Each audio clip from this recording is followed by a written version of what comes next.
नमस्कार मंडळी. तर आत्ताच वाजलेलं हे प्रसिद्ध शीर्षक गीत तुम्ही ओळखलंच असेल कुठल्या मालिकेचं, अर्थात तुला पाहते. सुबोध भावे यांची हेलिकॉप्टरमधून होणारी एंट्री ही मराठी मालिका विश्वासाठी खरं तर नवीन होती आणि याबरोबरच एक नवा, फ्रेश आणि गोड चेहरा लोकांसमोर आला आणि सगळ्यांना उत्सुकता लागली मालिका सुरू होण्याची, मालिका पाहण्याची. जशी मालिका सुरू झाली तशी सगळीकडे ती खूप प्रसिद्ध झाली आणि मग लोक विचार करू लागले की ही कोण बरं, कोण हा नवा चेहरा. तर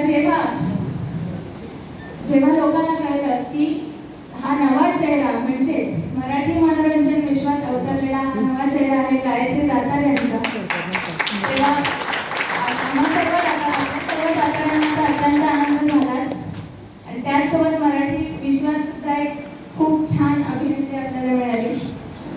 आपण तुमच्या करिअर विषयी बोलायला तर आम्हाला नक्कीच आवडेल.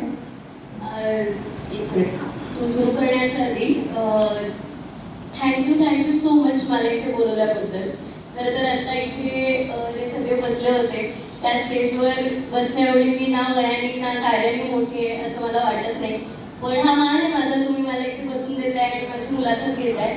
सो सगळ्या ऑर्गनायझर्सना आणि सगळ्या दातार मंडळींना मला खूप मनापासून थँक्यू मला मान दिल्याबद्दल. तर या ईशा नेमकर म्हणजे तुला पाहते म्हणतात, पण तुला पाहते ही मालिका संपल्यानंतर सुद्धा ईशा नेमकर फक्त ईशा नेमकर राहिली नाही, तर त्याच्यानंतर चला अवयव यासारख्या कार्यक्रमातून विनोदी भूमिका किंवा अप्सरा आलिया डान्स शो मधून नृत्याचं सादरीकरण अशा आणि त्याचसोबत बिग बॉस आले रियालिटी शो अशा विविध भूमिकांमधून विविध माध्यमातून त्या आपल्या भेटीला येत राहिल्या. आपल्याला या सगळ्याविषयी गप्पा मारायच्याच आहेत. पण मी आपलं आपले डम्पलिंग्स खात होते, मी डम्पलिंग्स खाते. नंतर मला सांगितलं की ह्याच्या अपोजिट काम करणार आहेस. मी जी काही फ्रीज झाले तिथे, कारण मला झालं की एवढ्या मोठ्या माणसासमोर आपण कसं काय काम करायचं आणि कसं मला जमणारच कसं आहे याच्यासमोर उभं सुद्धा राहायला.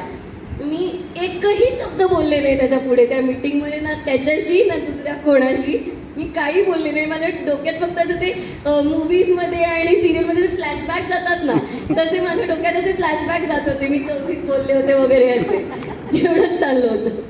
नक्कीच. पण जरी सुबोध भावे हे खूप कसलेले अभिनेते आहेत, त्यांचं काम तर उत्तम आहेच, पण तुम्ही सुद्धा प्रेक्षकांच्या मनावर एक वेगळी छाप नक्कीच सोडली त्या मालिकेच्या द्वारे. आणि 2 रुपये भी बहुत बडी चीज होती है बाबू हा त्यावेळी प्रचंड फेमस झाला होता डायलॉग.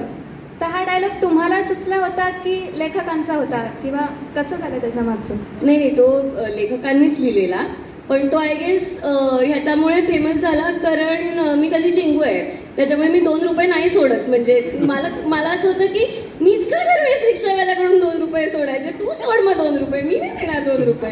किंवा 2 रुपयाच्या बदल्यात कोणीतरी हॉल्स देतं, कॅडबरी देतं, मग मी त्यांना विचारते नेक्स्ट टाइम माझ्याकडे 2 रुपये नसतील तर मी हॉल्स दिली तर चालेल का तुम्हाला. सो हे माझ्या मनात असल्यामुळे तो डायलॉग बहुतेक मी खूप मनापासून बोलले असतील आणि तो तितका हिट झाला असेल. आणि मग तो त्याच्यामुळे पुढे कंटिन्यू झाला की आधीपासून स्क्रिप्टमध्ये असं? नाही, स्क्रिप्टमध्ये होता, पण मी हे म्हणते की ते माझ्याही मनापासून आलं, त्याच्यामुळे तो इतका भावला असेल लोकांना. बरोबर. तुमचं शिक्षण पुण्यातून झालंय PICT कॉलेजमधून इंजिनिअरिंगचं. मग त्यानंतर तुम्ही या क्षेत्राकडे कशा वळलात? म्हणजे कॉलेजपासून सुरुवात होती किंवा कसं काय? सो मी जसं मगाशी म्हणले की मला लहानपणापासूनच हेच करायचं होतं, मला ॲक्टिंगच करायचं होतं. पण आईबाबांची काही परवानगी नव्हती मला या क्षेत्रात जायला, कारण घरातलं कोणीच नव्हतं या क्षेत्रात आणि तसं ते कशाला हे काय सगळं करायचं, एक आपलं शिक्षण घे, नोकरी कर, लग्न कर, छान एक सेटल हो, याच्यात काहीच चुकीचं नाही आहे. पण मला एक डेस्क जॉब जमेल असं मला स्वतःबद्दल कधी वाटत नव्हतं. इफ नॉट ॲक्टिंग, मी ट्रॅव्हलिंगमधला कुठला तरी जॉब केला असता, पण मी कधीच माझ्या ह्याच्याने झालं नसतं की एका जागी नाही असं बसून नाही मला काहीच करता येत. सो ते मला करायचं नव्हतं आणि लहानपणापासूनही वाटत होतं, त्याच्यामुळे मी हळूहळू ऑडिशन्स देत होते. आईबाबांपासून लपवून पण देत होते ऑडिशन्स, कारण परवानगी नसल्यामुळे मला लपवूनच द्याव्या लागत होत्या. त्याच्यामुळे मग मी लपून खूप ऑडिशन्स दिल्या. काही पुण्यात दिल्या, काही मुंबईत दिल्या. आणि त्याच्यानंतर एका ठिकाणी म्हणजे जसं तुला पातेरेला माझं सिलेक्शन झालं आणि त्याच्यानंतर मी सांगितलं घरी की आता मला जायचं आहे मुंबईला, कारण माझं 6 दिवसात पुढचं शूट आहे, असं मी डिरेक्टली सांगितलं. आणि मग मी मुंबईला आले. त्याच्यामुळे असं काही मध्येच कधी घेतलेला डिसिजन नाही आहे. मला लहानपणापासूनच ॲक्टिंगच करायचं होतं. सो ते झालं. सगळ्यांच्या बाबतीत होतं असं नाही की प्रत्येकालाच जे करायचं असतं तेच करिअर म्हणून करायला मिळतं असं नाही. बट आय फील देवाच्या कृपेने आय एम लकी इनफ की मला जे लहानपणापासून करायचं होतं ते मला करिअर म्हणून करायला मिळतं. आणि तुम्ही खूप वेगवेगळ्या माध्यमांमध्ये काम केलंय, म्हणजे फक्त टेलिव्हिजन, फक्त रियालिटी शो किंवा फक्त नाटक असं नाही, तर नाटक, टेलिव्हिजन, रियालिटी शो, त्याचसोबत स्मॉल स्क्रीन. तर या सगळ्या माध्यमांमध्ये काय वैविध्य असतं किंवा आव्हानं कशी वेगवेगळी असतात? प्रत्येक माध्यम मुळातच खूप वेगळं असल्यामुळे त्याची वर्किंग स्टाईल पण खूप वेगळी असते. आता फॉर एक्झाम्पल जेव्हा मी सिरियल करत होते तेव्हा 14-15 तास आमचं सहज शूट चालायचं आणि ते रोज असायचं शूट. सो माझं पहिलंच म्हणजे काम आयुष्यातलं पहिलंच असल्यामुळे मला माहीत नव्हतं की इतके तास 14 तास काम प्लस 2 तास ट्रॅव्हल आणि हे रोज विदाऊट अ हॉलिडे एवढं काम असतं एका 22 मिनिटाच्या एपिसोड जे तुम्ही बघता त्याच्या मागे. सो इनिशियली मला खूप अवघड गेलं ॲडजस्ट करायला, पण एकदा मी ॲडजस्ट झाले त्याला की मग त्याच्यानंतर असं झालं की अरे बापरे 2 दिवस सुट्टी आहे, आता काय करायचं 2 दिवस, आता करायचंच काय, किती झोपणार, किती टाइमपास करणार, किती मित्रमैत्रिणींना भेटणार. त्याच्यामुळे ती एक सवय लागली. सो टेलिव्हिजनचं असं असतं की तुम्ही रोज तिथे जाता, रोज ते कॅरेक्टर बनता, रोज तेवढं काम करता, रोज तेवढे तास त्याच्यामध्ये इन्व्हेस्ट करता. नाटकाचं असतं की काय 1-1.5 महिना 2 महिने तालमी केल्या की त्याच्यानंतर शोज असतात, पण त्याची मजा खूप वेगळी असते. मला पर्सनली खूप आवडतं नाटक करायला, कारण टी व्हीचं कसं होतं किंवा फिल्मचं कसं होतं की आपण शूट करतो, मग ते प्रेक्षकांपर्यंत जातं, मग त्यांचा रिस्पॉन्स आपल्याला येतो.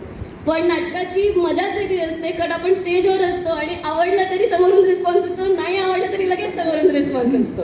त्याच्यामुळे त्याची मजा खूप वेगळी असते.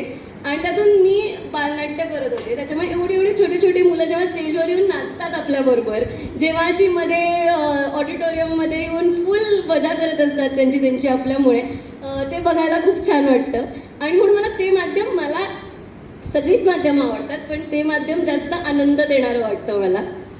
आणि वेब सिरीज, सिनेमे पण हे सिमिलरच असतं शूटिंग वाईज आणि हे सगळं. पण तसं म्हटलं तर फरक फक्त टेक्निकल गोष्टींमध्ये, पण द सिन्सिअरिटी, एफर्ट आणि hard work that you need to put in is same in all the 3 mediums. आणि माध्यमांमधलं हे वैविध्य तर आहेच, पण त्याचसोबत भूमिकांमधलं खूप वैविध्य आहे. म्हणजे तुला पाहतेऱ्यामध्ये एक मध्यमवर्गीय घरातली ईशा निमकर, मग त्याच्यानंतर निम्मा शिम्मा राक्षसमध्ये बालनाट्य म्हणून शेहजादीची भूमिका, किंवा चला अवयवमध्ये विनोदी भूमिका, किंवा अप्सरामध्ये नृत्य सादरीकरण.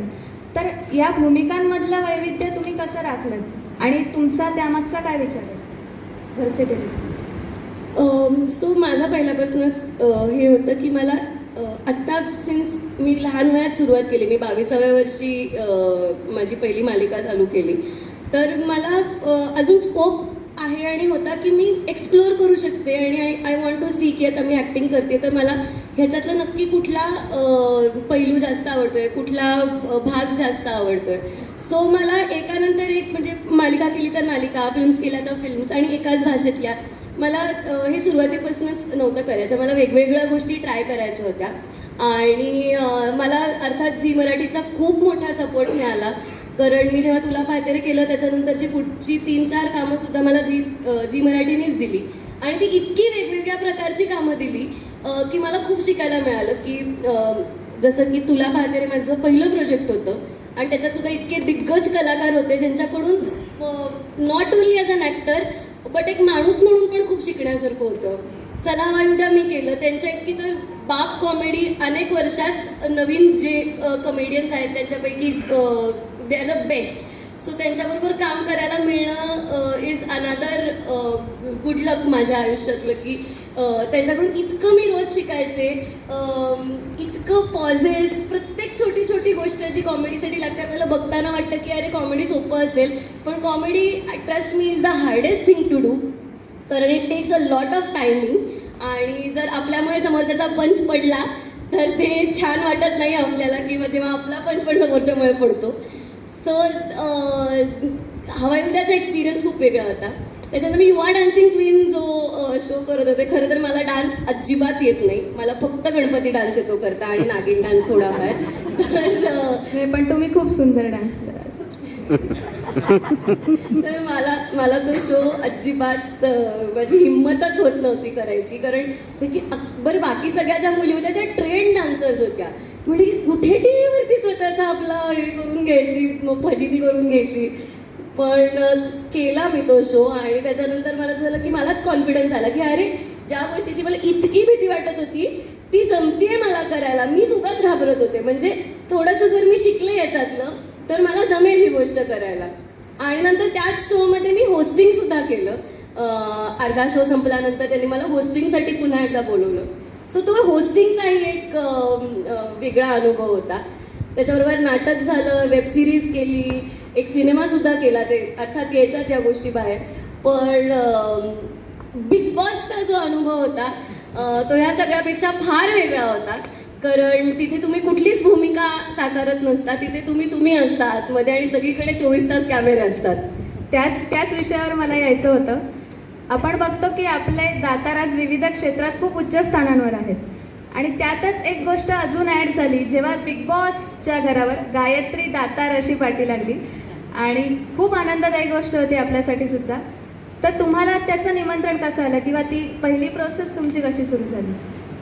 सो मी खरंच कधीच आयुष्यात बिग बॉसचा एकही एपिसोड बघितलेला नव्हता, आणि मी फक्त ऐकलं की त्याच्यात खूप भांडणं असतात, त्यामुळे कशाला बघायची भांडणं, म्हणून मी कधीच बघितलं नव्हतं बिग बॉस. आणि झालं असं की ह्या वर्षी त्यांचे मला खूप चॅनलकडनं प्रोडक्शनकडनं त्यांचे फोन आले होते की तुला करायचं आहे का. तर माझं असं की नाही, मला नाही करायचं आहे, कारण म्हणलं मी बघितलंही नाही आहे आणि मला माहीतही नाही, आणि मुळात मला एका ठिकाणी बसता येत नाही, एका रूममध्ये आणि एका ठिकाणी जिथून मला बाहेरही पडता येणार नाहीये, जिथून मला आकाशही दिसणार नाही, अशा ठिकाणी तर मी बसायचा विचार पण करू शकत नाही. पण मग after a lot of convincing त्यांच्याकडनं, माझ्या टीमकडनं, मी स्वतः खूप विचार केल्यानंतर असं ते सगळं मिळून एक ठरलं की चला करूया. आणि मग ते करायचं ठरवला बिग बॉस हा एक एक्सपिरियन्स.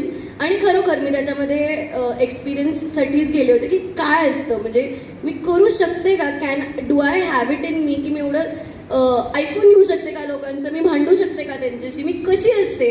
आणि ट्रस्ट मी, मला आधी वाटत होतं की का, म्हणजे मला थोडंसं होतं की मी का करते हे, पण जेव्हा मी बाहेर आले तेव्हा माझं झालं की this is a once in a life time experience. कारण आपण कोणीच असं कधीच करणार नाहीये की आपण 90 दिवस स्वतःला बिना फोनचं, बिना घरच्यांचं, बिना कशाचं, आकाशही दिसत नाही असं आपण डांबून ठेवून स्वतःला आपण खरे कसे आहोत आपल्याशी बसून किंवा नुसतं गप्पा मारून, की फोन आणि TV आणि या सगळ्या गोष्टींनी आपण गप्पाच मारत नाही एकमेकांशी अलीकडे, पण हे आपण करू शकतो का नाही हे आपण कधीच बघणार नाहीये. आणि but this gives you a lot of insight on your self is what I felt. पण हे खरंच खूप कौतुकास्पद आहे. म्हणजे आज आपण इतक्या ॲडिक्ट झालो आहे मोबाईल किंवा सगळ्याच गोष्टींना.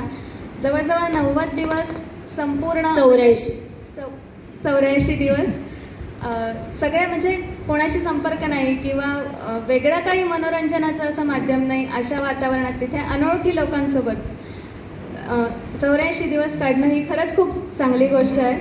आणि त्याच्यातही असंच होतं की 24 तास तुम्ही तिथे असता, पण आम्हाला 1च तास त्यातला दाखवला जातो आणि त्याच्यात जास्त करून टास्क वगैरे असे भाग येतात.